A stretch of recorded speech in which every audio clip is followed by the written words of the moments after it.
baru untuk terus menetap lebih lama di tanah jajahannya itu. Helah yang telah pun diambil memujuk kerajaan Iraq tanda tangani perjanjian bagi membolehkan tentera Amerika terus menduduki Iraq 3 tahun lagi.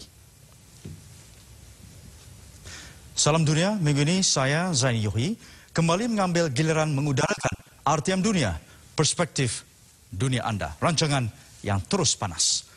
Macam-macam peristiwa hangat berlaku sepanjang minggu ini. Namun tajuk yang kami pilih untuk malam ini, Iraq penjajahan belum berakhir. Amerika kian gencar dengan kempen kekalkan askarnya di Iraq 3 tahun lagi selepas tamat tempoh mandat PBB hujung tahun ini. Ahad lalu Kabinet Iraq mula membahaskan isu berkenaan dan telah pun menyetujuinya. Bagaimanapun, pakej perjanjian keselamatan itu perlukan kelulusan Kabinet yang akan mengundi pada 24 November ini. Kita ikuti ulasan mereka yang terbabit. Silakan.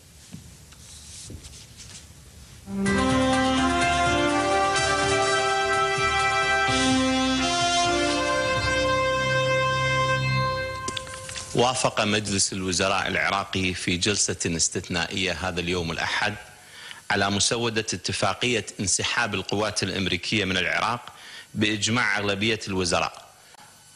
حرصت الحكومة العراقية على أن تحفظ سيادة العراق ومصالح وحقوق شعبه في هذه الاتفاقية. سوف تكون بصمة عار لهذه الحكومة. هذه الحكومة فعلت شيء مخالف حتى لدينها لو صح التعبير وإلى مذهبها الذي تنتمي إليه، وأيضا تدعي بأنها مناضلة ومجاهدة وقدمت تضحيات، فبالتالي هذه التضحيات هو الخضوع للمحتل وأخذ أوامره، وبالتالي سوف تكون هذه الحكومة نظرة الشعب إليها نظرة خارجة عن دينها وخارج عن تقاليدها العربية الأصيلة، خارج عن مذهبها لو صح التعبير، لأنها حكومة قد فعلت شيء يرضي المحتل ويغضب الشعب العراقي. لدينا ملاحظات على الاتفاقية، لكننا في الوقت ذاته نرى أنها تشكل مقدمة متينة لاستعادة العراق لكامل سيادته خلال 3 أعوام.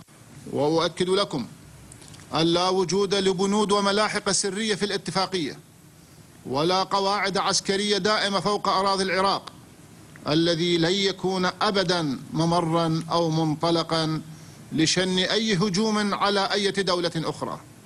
من فکر می‌کنم این توافقنامه اشکالاتی هنوز درش هست و ضمن اینکه زمانش هم طولانی است. من حدود 3 سال گذاشتن، یعنی تا سال 2011 که آخرین سربازان عراقی برن آمریکایی خارج میشن.